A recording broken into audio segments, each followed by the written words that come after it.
प्यारे विद्यार्थियों, स्वागत है एक बार फिर से क्लास में। आज आपके सामने मैं आपका पूरा का पूरा भूगोल का वायरल पेपर आपके सामने लेकर आ चुका हूँ। कक्षा 12 का भूगोल का वायरल पेपर करवा रहा हूँ। परीक्षा से पहले पहले आपको इस पेपर को 2 से 3 बार रट्टा मार के चले जाना है, ठीक है। अगर आपका भी एग्जाम 16 फरवरी 2026 को होने वाला है और चाहते हो अपनी कक्षा में टॉप करना, तो आज आपके सामने आपका ज्योग्राफी वाला पेपर चल रहा है। आपको कॉपी और पेन लेकर बैठ जाना है और आपको पूरा पेपर नोट कर लेना है, ताकि आप 15 फरवरी के दिन इस पेपर का रिवीजन कर लो और 16 फरवरी को आप सुबह जाते ही आपको सीधे आंसर लिखने का काम रही है।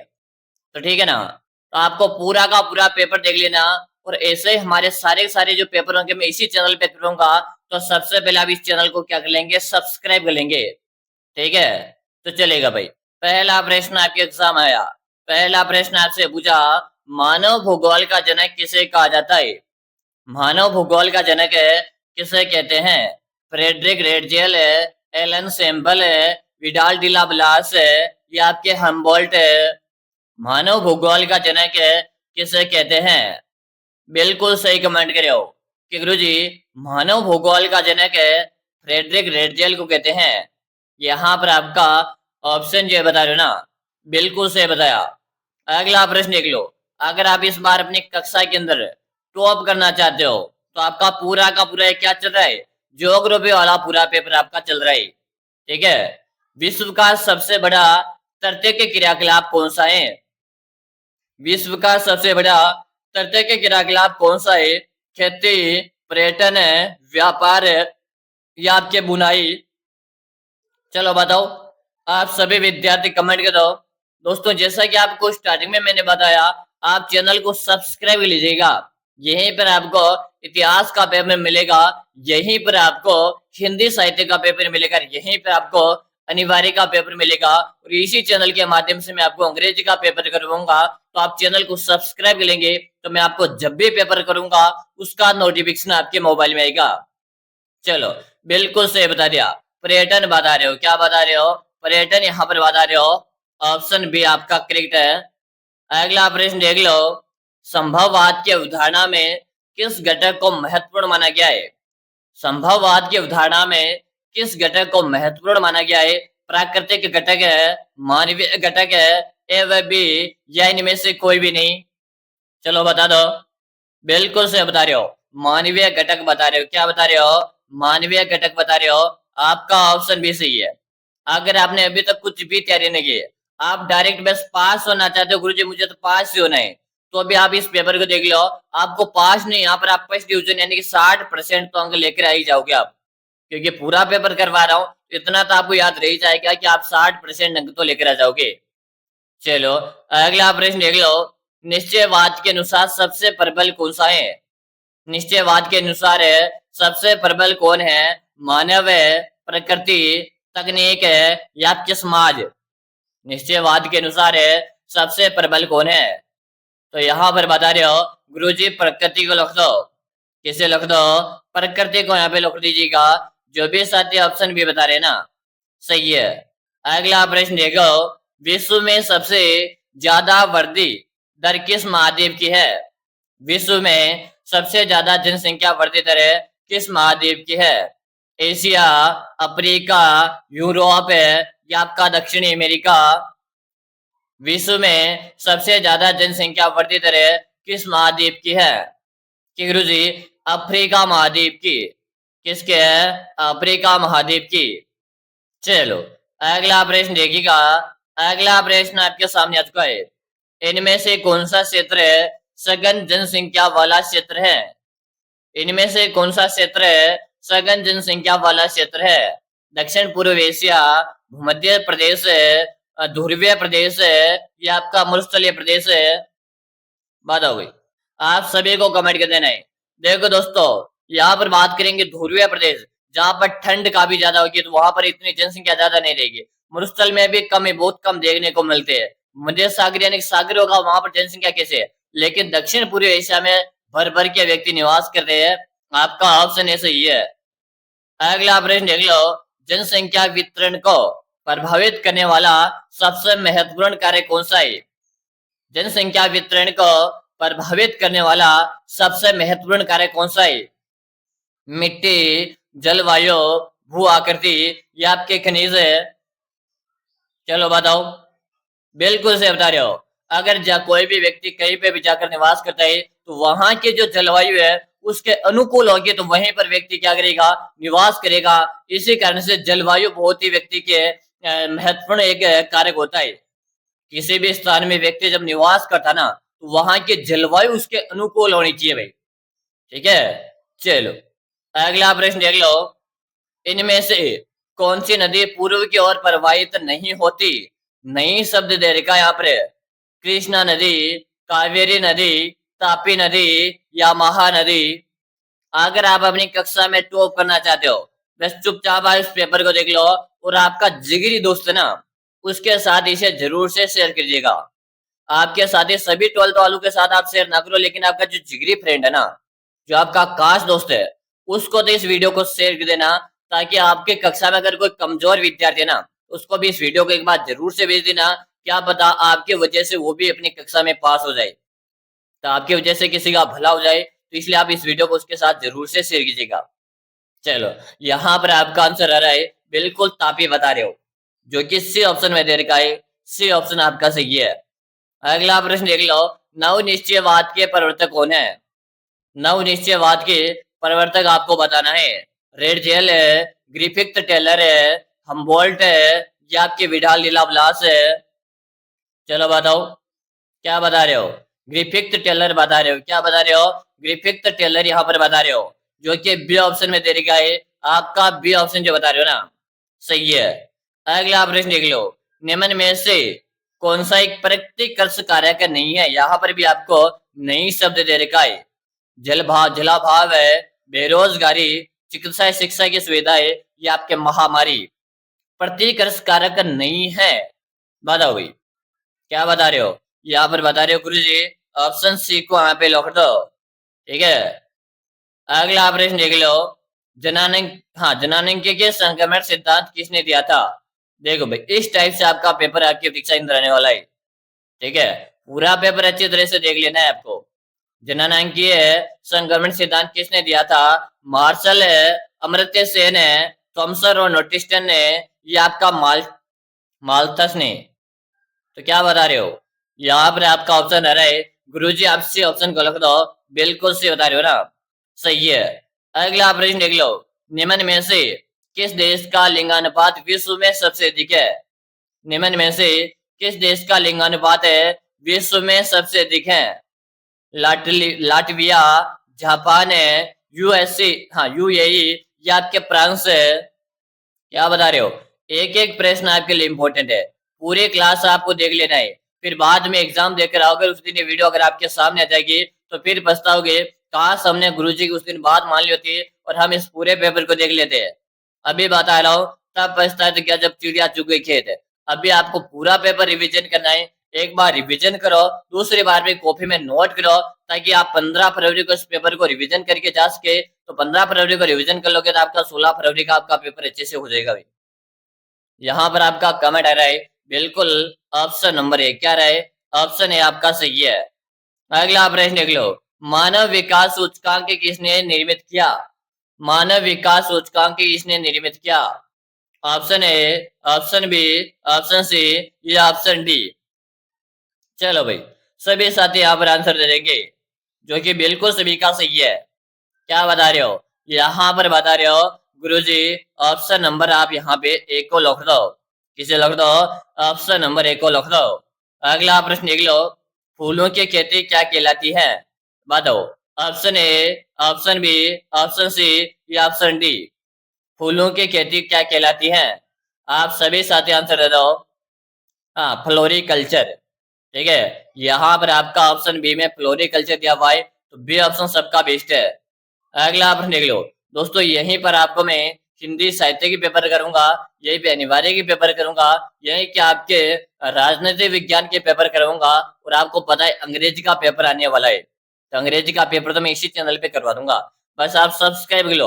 और अंग्रेजी के लिए तो मैं आपको ऐसे ऐसे ट्रिक बताऊंगा ना, अगर आपने अभी तक कुछ भी नहीं पढ़ा अंग्रेजी के अंदर और फिर भी मैं जो एक ही वीडियो में बताऊंगा, उस वीडियो को भी आप एक बार अच्छे से देकर जाओगे तो मैं आपसे वादा करता हूँ आप उसी वीडियो में से 40% तो आप पेपर में से लेकर आओगे।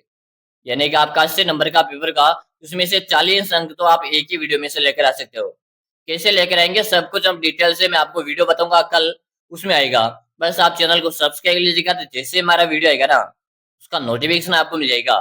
ठीक है, क्योंकि आपको पता है काफी सारे ऐसे विद्यार्थी जिनको इंग्लिश के अंदर पास होने में बहुत मुश्किल होता है, तो मैं आपको ऐसे ऐसे शॉर्ट ट्रिक बता दूंगा जिसके माध्यम से आपको बस हूबहू वही चीज आपको लिख के आ जाना है। जो चीज मैं बताऊंगा ना हूबहू आपको बस उसको दिमाग में छाप लेना है और उसी को उतार के आ जाना।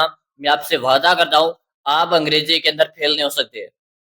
चाहो तो आप 40% ले आओगे और 20 यहाँ से भेज देंगे तो आप अंग्रेजी में कोई फर्स्ट डिवीजन पास हो सकते हो भाई। ठीक है, देख लो 20 आपके स्कूल से चले जाएगा, 40 आप पेपर से ले आओगे तो दोनों को मिलाकर 60 हो गया ना, तो आप फर्स्ट डिवीजन हो जाओगे अंग्रेजी के अंदर।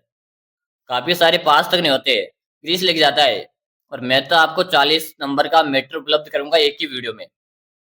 चलो यहाँ पर आप सहकारी कृषि सबसे अधिक फसल कहाँ रही है बताओ, जो कि बिल्कुल आपका डेनमार्क यहाँ पर आ रहा है। ऑप्शन बी करेक्ट है। अगला प्रश्न देख लो, रोपण कृषि का उदाहरण है।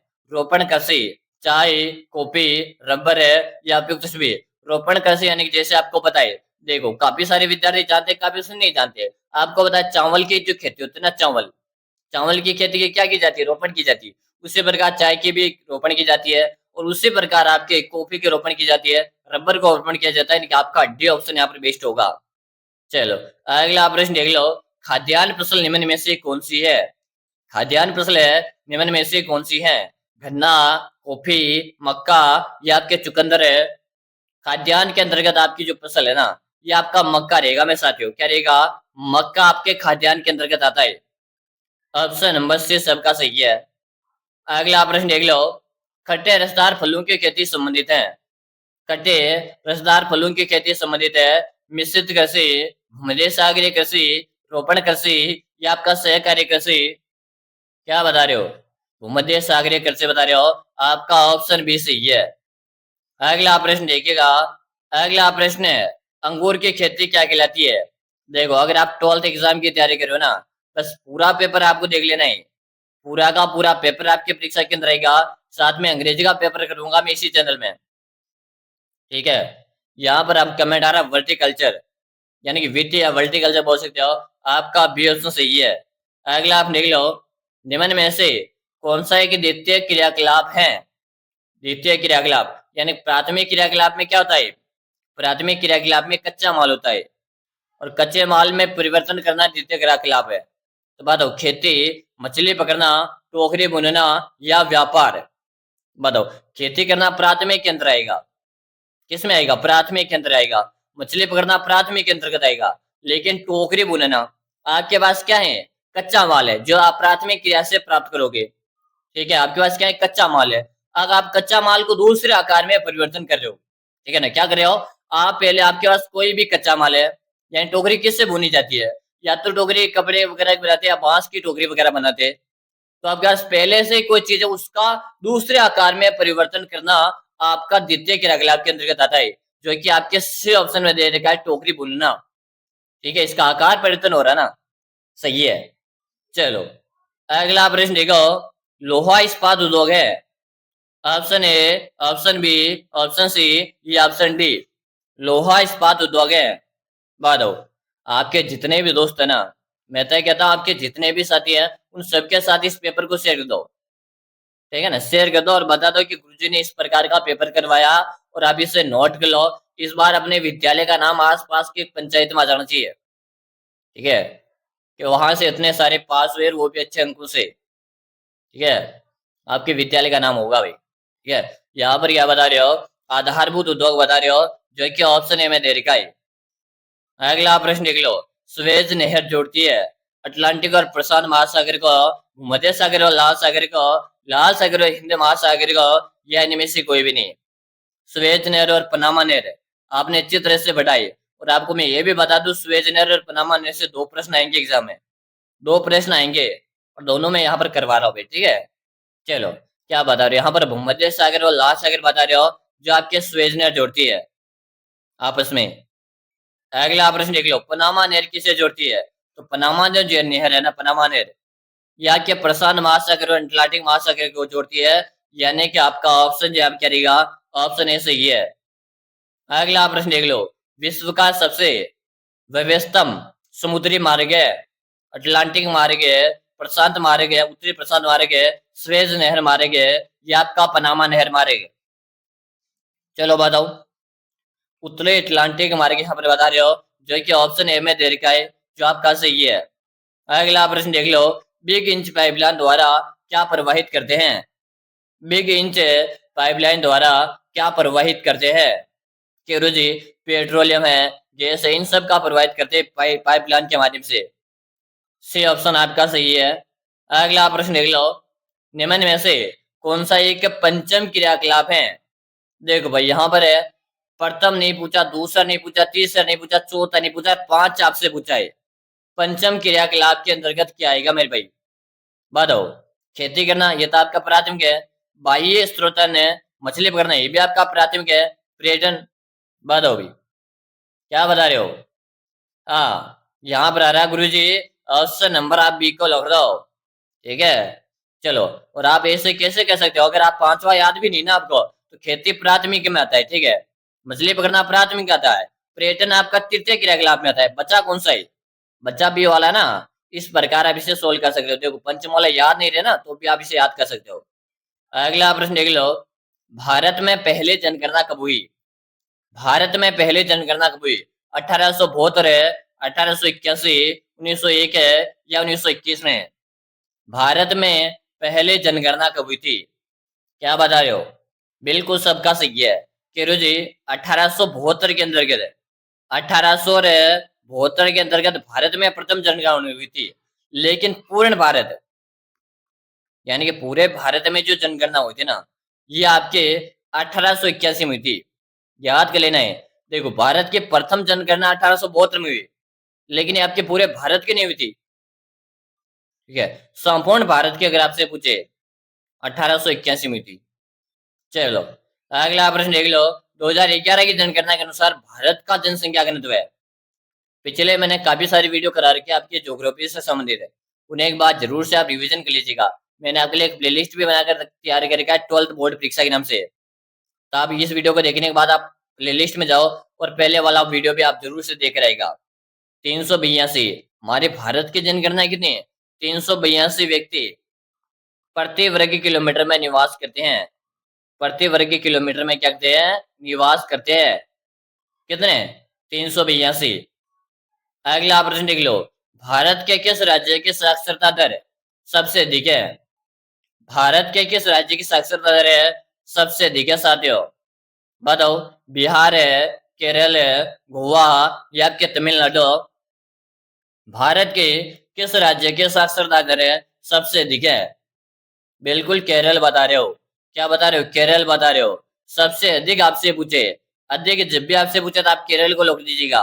और एक बात बताओ, सबसे कम कहाँ की है? तो सबसे कम आपकी बिहार की है, ठीक है। ऐसे याद कर सकते हो। अगला आप देख लो, भारत में सबसे ज्यादा जनसंख्या वाला राज्य कौन सा है? भारत में सबसे ज्यादा जनसंख्या वाला राज्य कौन सा है? बिहार है, उत्तर प्रदेश है, महाराष्ट्र है, या आपका पश्चिम बंगाल है? बताओ। सबसे ज्यादा जनसंख्या आपके यूपी की है। कहाँ की है? यूपी की, उत्तर प्रदेश की। ऑप्शन आपका भी सही है। अगला प्रश्न देख लो, 2011 की जनगणना के अनुसार बिहार का जनसंख्या घनत्व कितना है? यानी कि बिहार में प्रति वर्ग किलोमीटर में कितने व्यक्ति निवास करते हैं, ये आपको बताना है। बताओ। हाँ, वेरी गुड, सभी यहाँ पर बताओ। हाँ, बिल्कुल सही बता दिया। सबका यहाँ पर आंसर आ रहा है। आंसर में सब क्या देख रहा हूँ कि गुरु जी ऑप्शन आप एक को लिख दीजिएगा। अगला प्रश्न देख लो, इनमें से कौन सा नगर है नदी के तट पर स्थित नहीं है? कौन सा नगर नदी के तट पर स्थित नहीं है? पटना, आगरा, भोपाल है, या आपके कोलकाता? तो यहाँ पर बता रहे हो आगरा। ऑप्शन बी सही है। चलो, अगला प्रश्न है, भारत का सबसे बड़ा नगरीय सम्मिश्रण कौन सा है? इससे पहले आप सभी साथियों को बताओ, अगर आप 12th एग्जाम देने के बाद बीएसटीसी की तैयारी करना चाहते हो कि गुरुजी मुझे इस बार कैसे भी करके बीएसटीसी के अंदर सिलेक्शन लेना है, तो देखो बीएसटीसी में सिलेक्शन लेना काफी ज्यादा मुश्किल है, लेकिन आपके लिए मुश्किल नहीं है, क्योंकि मैंने आपके लिए एक 5000 प्रश्नों का एक ब्रह्मास्त्र बुक बना दिया है। ठीक है, अगर मेरे प्यारे विद्यार्थी हो, आप 12th एग्जाम दोगे, उससे पहले आप ये 5000 प्रश्नों का बुक परचेज करके पढ़ लो। मैं आपसे 100% गारंटी लेता हूँ, आपका बीएसटीसी का एग्जाम पहली बार में क्लियर हो जाएगा। ठीक है गुरुजी, ये 5000 प्रश्नों का ब्रह्मास्त्र बुक काम लेगा। इस बुक का आपको नाम मात्र का इसका प्राइस आपको लगेगा मात्र 99 का इसका प्राइस है। मिलेगा, नंबर नोट कर लो, 6367256234। इस नंबर पे आपको 99 रुपए का पेमेंट करना है, फोन पे, गूगल पे, पेटीएम है, और आपको मुझे इसी नंबर पे उसका व्हाट्सएप स्क्रीनशॉट भेज देना है।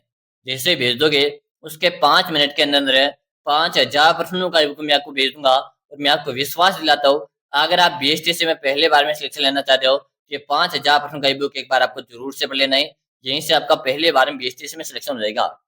ठीक है, और ये यहाँ पर मुंबई बता रहे हो, जो कि ऑप्शन ए में दे रखा है।